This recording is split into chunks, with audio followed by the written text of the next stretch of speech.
É isso, retomando os trabalhos. E há semanas em que a história anda devagar e há semanas raras em que ela acelera, rompe a superfície e muda o rumo dos acontecimentos. Esta primeira semana de 2026 foi uma delas, com certeza. A captura de Nicolás Maduro no último sábado, dia 3 de janeiro, marca o fim de um ciclo histórico na América Latina e o colapso definitivo de um regime que transformou um dos países mais ricos do continente em um laboratório do autoritarismo, do narcotráfico e da miséria. Após ser levado sob custódia americana para Nova York, Maduro foi formalmente indiciado pelo Departamento de Justiça dos Estados Unidos no Distrito Sul de Nova York. Segundo a denúncia apresentada, ele é acusado de narcoterrorismo e conspiração para tráfico internacional de cocaína, além de conspiração para importar cocaína para os Estados Unidos, posse e conspiração para posse de metralhadoras e dispositivos explosivos. A acusação afirma que, ao longo de mais de 2 décadas, Maduro e sua cúpula teriam usado instituições do Estado venezuelano, incluindo forças de segurança, aeroportos, portos e postos diplomáticos, para facilitar o envio de grandes quantidades de cocaína ao mercado americano em parceria com organizações criminosas transnacionais. A captura de Nicolás Maduro não foi apenas histórica, foi cinematográfica. Uma operação rápida, silenciosa e de alta precisão, conduzida pela Delta Force, uma das unidades mais letais e discretas das Forças Armadas Americanas. Não houve invasão em larga escala, nem de espetáculo militar. Foi uma ação milimetricamente planejada, executada, fora dos holofotes, com objetivo único: capturar o chefe de um regime acusado de narcoterrorismo e levá-lo à justiça. Uma missão de alta precisão com objetivo claro, tempo delimitado e execução direta. O mesmo tipo de operação que foi usado contra Manuel Noriega em 1989 e contra Osama Bin Laden em 2011. Mas Maduro não cai como um acidente de percurso. Ele cai como consequência direta de um projeto iniciado ainda no fim dos anos 1990, quando Hugo Chávez decidiu submeter a Venezuela ao socialismo, romper com o mundo livre e alinhar o país a regimes autoritários e redes criminosas internacionais.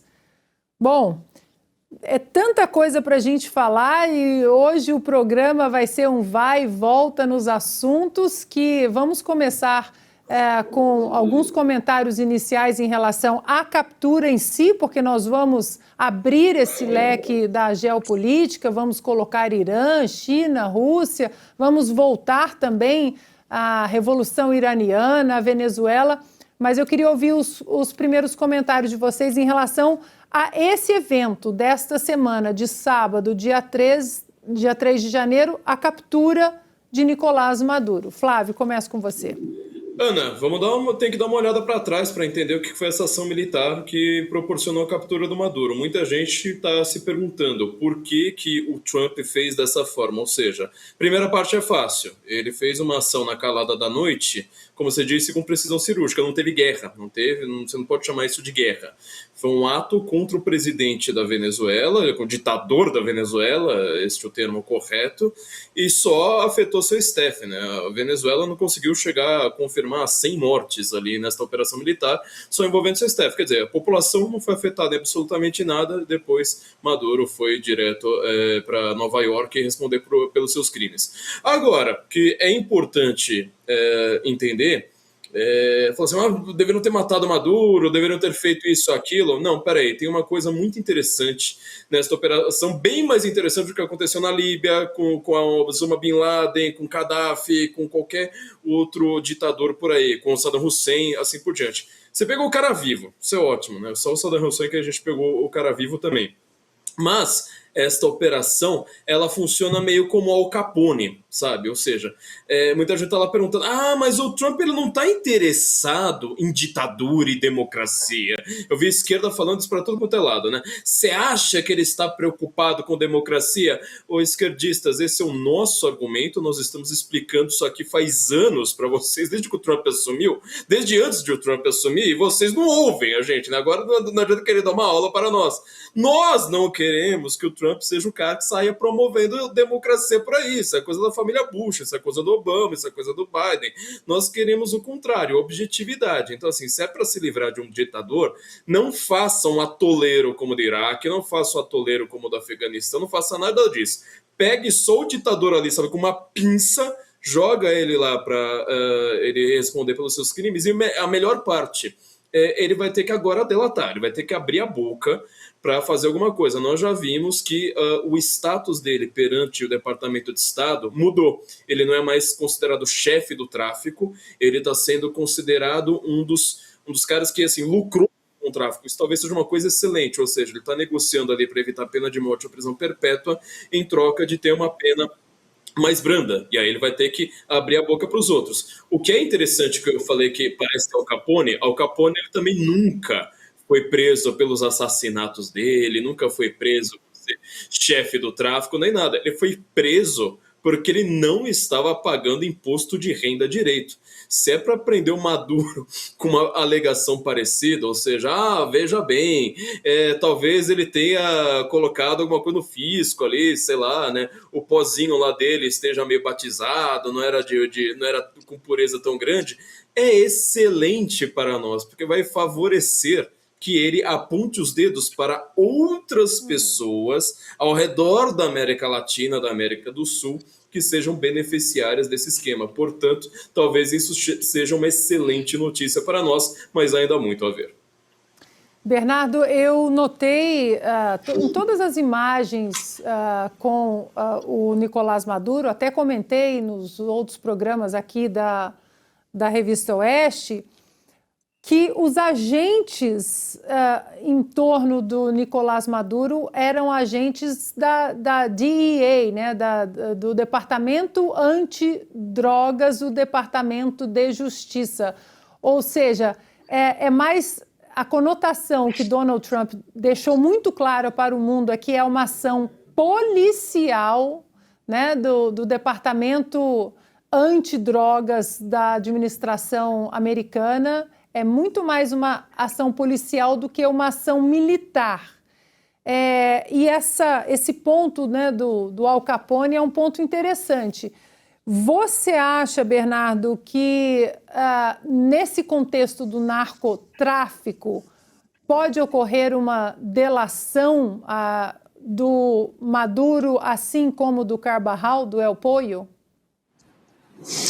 Ana, esse é o que os Estados Unidos estão buscando, né? Ou seja, eles querem a delação porque, vamos dizer, entregar as coisas do regime, os Estados Unidos já sabem, já devem ter todas as provas, é por isso que tem um indiciamento robusto, adequou um pouquinho agora a acusação para ser um beneficiário sustentador dessa rede de tráfico que usava o Estado para o narcotráfico em benefício próprio.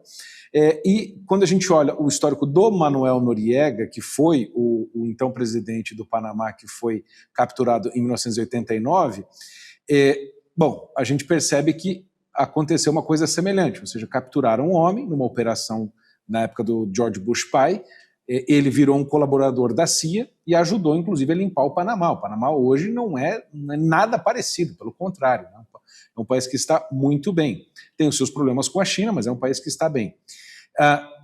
Agora, quanto ao Maduro, a gente tem que olhar, no meu entender, duas coisas. Primeiro, essa mudança do enquadramento da acusação, que pode ter a ver com a delação, mas pode ter a ver também com a facilitação da condenação, que é o assunto que o Morgan mencionou, e tem a escolha do advogado que ele escolheu, que é um advogado que tem um histórico de conseguir acordos premiados, né, de delação.